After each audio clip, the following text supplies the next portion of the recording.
Government scheme start करी थी। अब सेकंड स्कीम चेक करेंगे।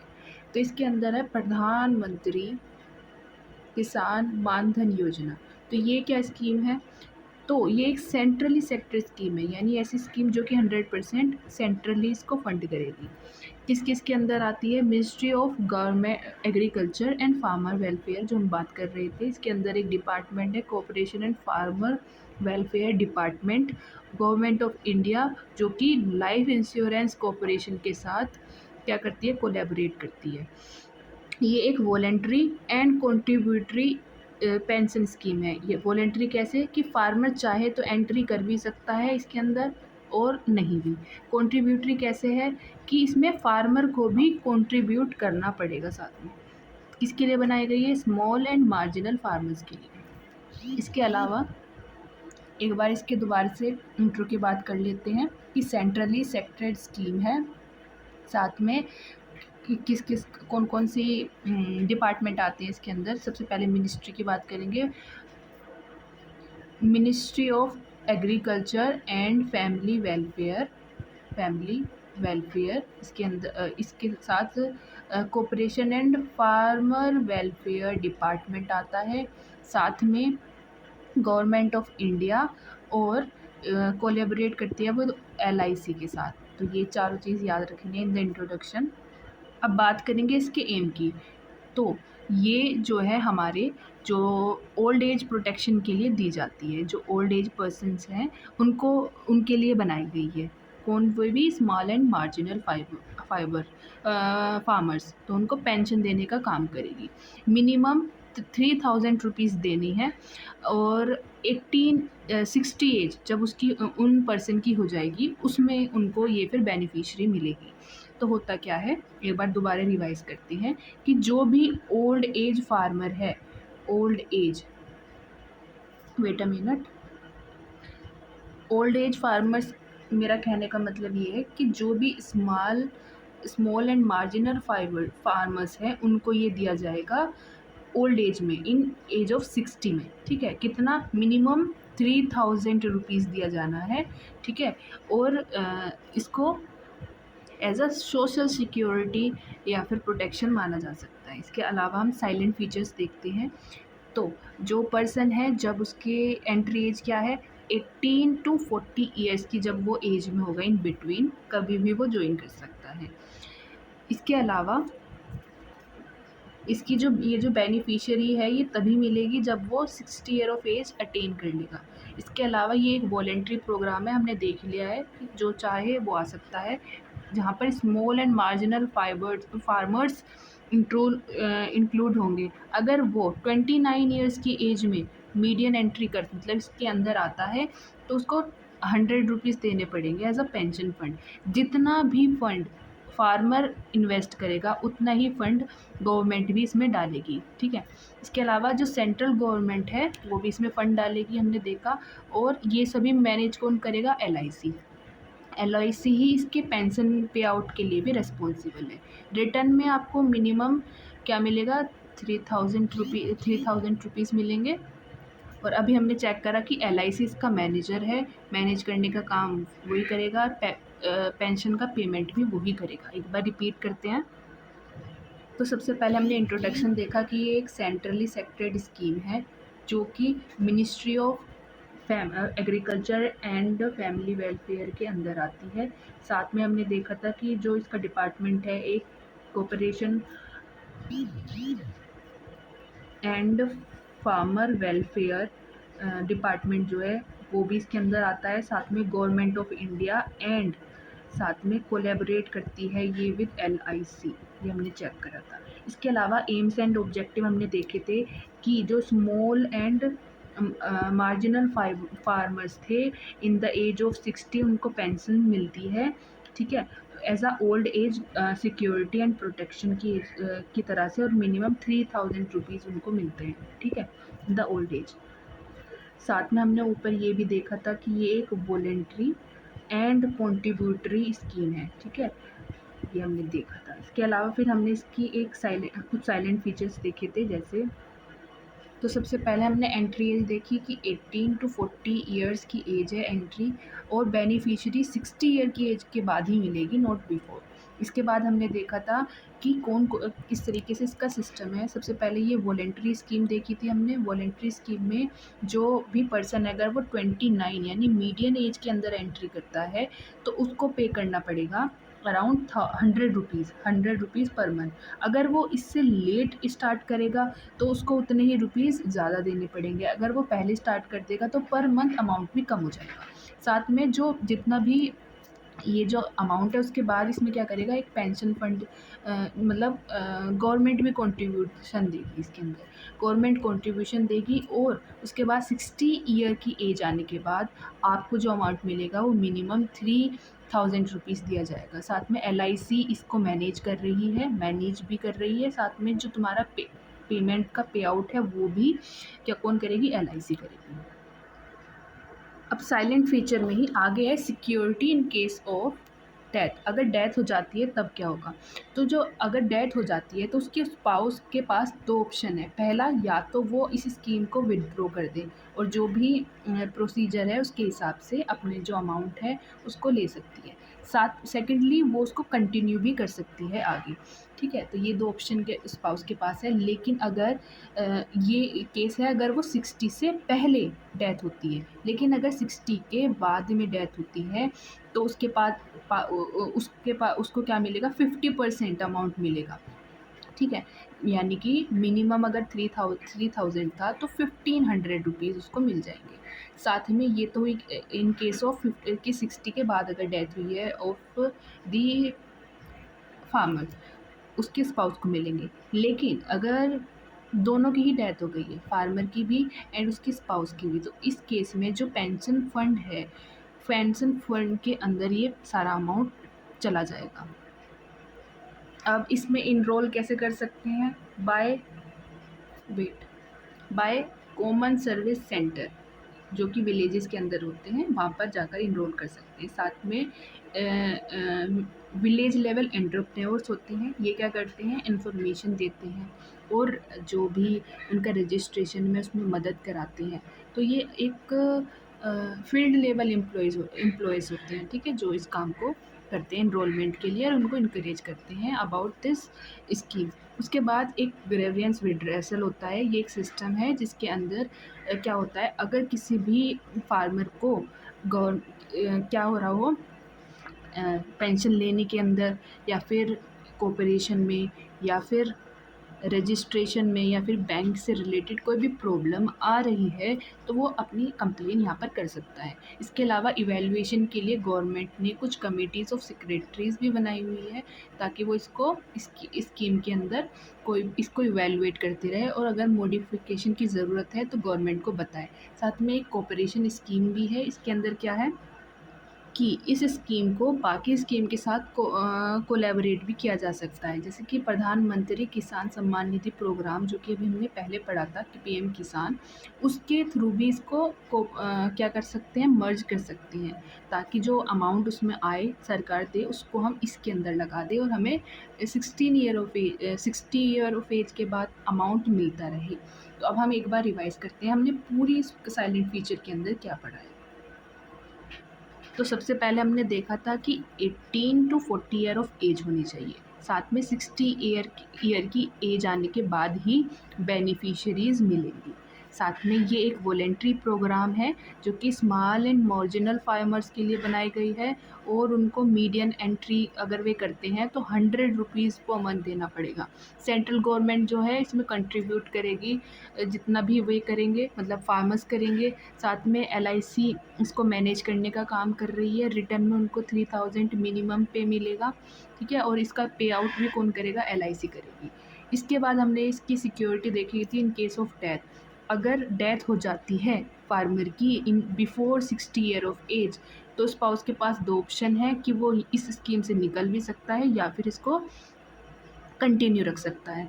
अगर 60 ईयर ऑफ एज के बाद होती है तो उसके स्पाउस को 50% की सिक्योरिटी मतलब 50% पेंशन का अमाउंट मिलेगा, मतलब कि लीस्ट 1500 रुपीज़। और साथ में अगर दोनों ही की ही डेथ हो जाती है, फार्मर की भी और उसके स्पाउस की भी, तो ये सारा अमाउंट पेंशन फंड को चला जाएगा।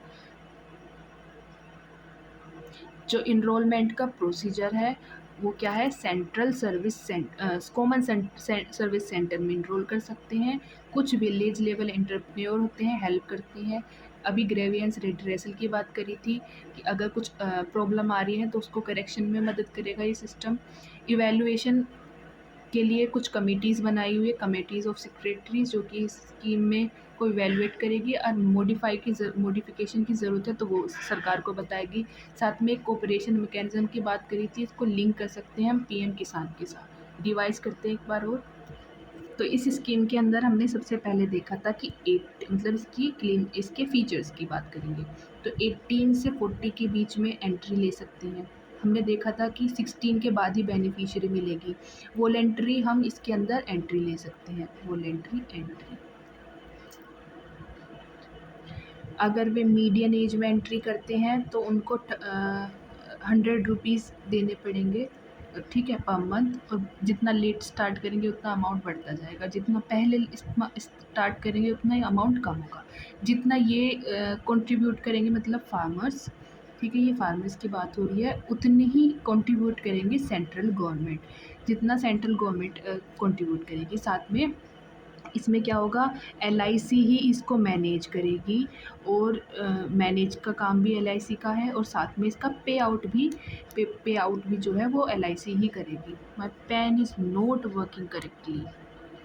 इसके बाद हमने सिक्योरिटी आफ्टर डेथ देखा था, ठीक है, डेथ के बाद कैसे सिक्योरिटी देनी पड़ेगी। तो हमने उसमें 3 केसेस देखे थे कि पहला, अगर 60 ईयर ऑफ एज के पहले डेथ होती है तो स्पाइस के पास 2 ऑप्शन है। पहला कि या तो वो इस स्कीम को कंटिन्यू कर सके या फिर इससे विदड्रॉ कर ले। विदड्रॉ के साथ उसमें कुछ उसके प्रोसीजर हैं उसके हिसाब से। अगर वो 60 ईयर ऑफ एज के बाद डेथ होती है तो स्पाउस को 50% अमाउंट मिलेगा, ठीक है। और अगर दोनों फार्मर की भी और स्पाउस की भी डेथ हो जाती है तो ये पेंशन फंड के अंदर चला जाएगा। इसके अलावा फिर हमने देखा था कि इसमें इनरोलमेंट के लिए कॉमन सर्विस सेंटर में जाना पड़ेगा। इसके बाद हमने देखा था कि जो वॉलेंट्री कुछ ग्रुप्स बनाए हुए थे ना, I will check. So voluntary level employees थे कुछ। उसके बाद हमने देखा था कि इसमें ग्रेवियंस रिड्रेसल की बात हुई थी कि वो अपना जो भी अमाउंट है उसको चेक कर सकते हैं।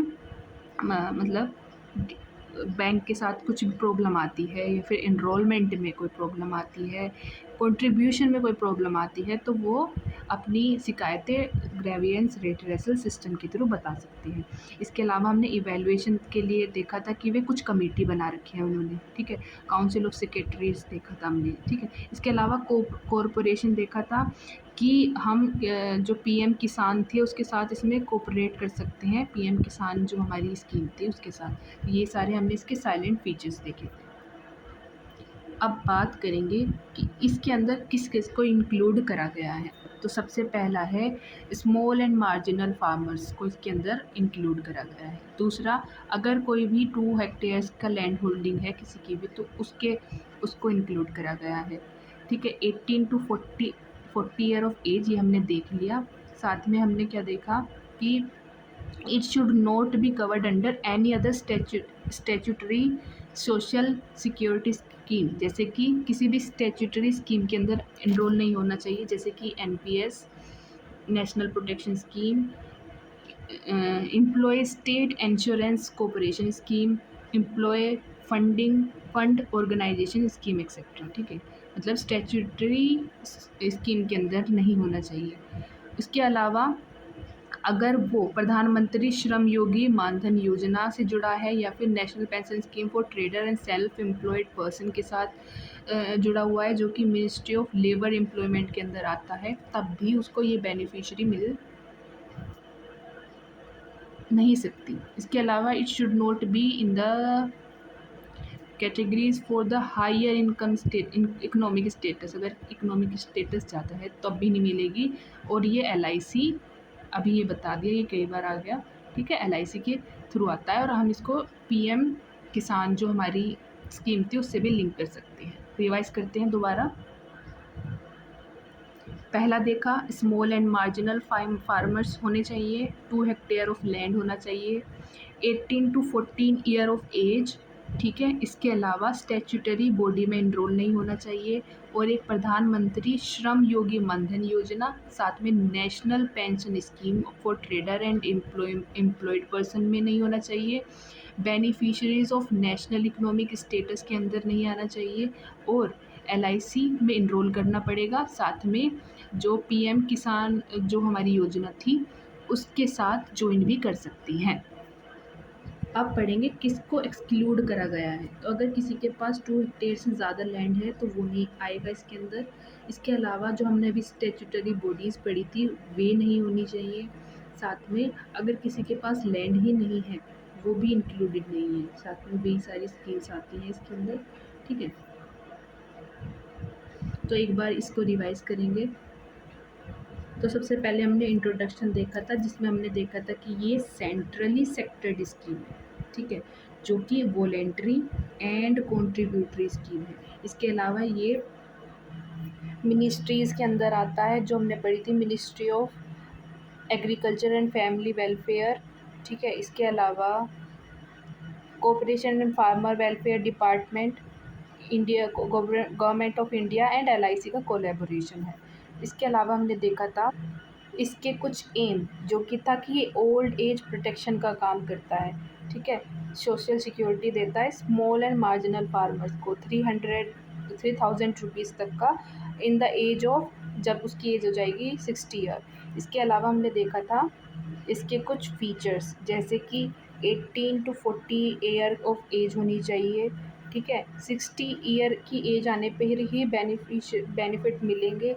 साथ में ये वॉलेंट्री प्रोग्राम है जिसमें हमने देखा था 100 रुपीज़ पर मंथ देना है अगर मीडियन एंट्री करते हैं। पहले करोगे तो कम देना पड़ेगा, एंट्री बाद में करोगे तो ज़्यादा देना पड़ेगा। जितना हम कंट्रीब्यूट करेगा उतने ही सेंट्रल गवर्नमेंट भी कंट्रीब्यूट करेगी, LIC मैनेज करेगी इसको। रिटर्न में आपको 3,000 मिनिमम पे मिलेगा और LIC इसको मैनेज और इसका पे आउट चेक करेगी। इसके अलावा हमने सिक्योरिटी इन डेट देखा था जिसके अंदर हमने 3 सिनेरियोज देखे थे। अगर 60 ईयर ऑफ एज के पहले डेथ होती है और 60 ईयर ऑफ एज के बाद में डेथ होती है, और अगर स्पाउस एंड फार्मर्स दोनों की डेथ हो जाती है तो ये जाएगा पेंशन फंड में। अगर बाद में होता है तो 50% स्पाउस को मिलेगा, और अगर 60 ईयर ऑफ एज से पहले डेथ होती है तो 2 सिनेरियो थे कि स्पाउस उसको कंटिन्यू भी कर सकती है या फिर उसको विदड्रॉ भी कर सकती है।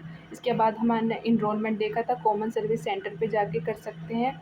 यस, ये विलेज लेवल एंटरप्रेन्योर्स था, ठीक है। तो इसके अंदर ये मतलब ये मैनेज कराने का काम करते हैं, इनकरेज करते हैं। इसके अलावा ग्रेवियंस रिड्रेसल सिस्टम देखा था। अगर प्रॉब्लम आती है इवैल्यूएशन के लिए council of secretary committee of secretaries बनी हुई है, ठीक है। इसके अलावा कॉरपोरेशन मैकेनिज्म देखा था हमने, जिसमें प्रधानमंत्री किसान सम्मान निधि के साथ कोऑपरेट कर सकते हैं। बेनिफिशरीज देखी थी स्मॉल एंड मार्जिनल फार्मर्स को इंक्लूड करेंगे। कल्टीवेशन होनी चाहिए अप टू 2 हेक्टेयर की, और 18 टू 40 ईयर्स की एज के बीच में ही हम इसमें इनरोल कर सकते हैं। स्टैट्यूटरी बॉडीज़ और ये कुछ स्कीम्स है उसके अंदर इंक्लूड नहीं होना चाहिए। साथ में beneficiaries of higher income status भी नहीं होना चाहिए, ठीक है। LIC फंड करेगा और इसको मैनेज करेगा। ज्वाइन भी कर सकते हैं इसको विद PM किसान के साथ। इसके अलावा किसको एक्सक्लूड करना है, अगर 2 हेक्टेयर से ज़्यादा ज़मीन है तो उसको एक्सक्लूड कर देंगे। अगर कोई स्टैट्यूटरी जो प्रोग्राम थे उनके अंदर है तो हम नहीं इंक्लूड करेंगे। साथ में national pension scheme, employee state insurance corporation scheme, employee fund organisation scheme, प्रधानमंत्री श्रम योगी मान धन योजना एंड प्रधानमंत्री लघु व्यापारी मानधन योजना हो तो उसमें भी हम इसको इंक्लूड नहीं करेंगे, ठीक है। साथ में अगर लैंडलेस लेबरर्स है तो उनको भी हम एक्सक्लूड करेंगे, ठीक है। तो ये सारी स्कीम हो गई कंप्लीट। अब हम पढ़ेंगे नेक्स्ट स्कीम नेक्स्ट वीडियो में।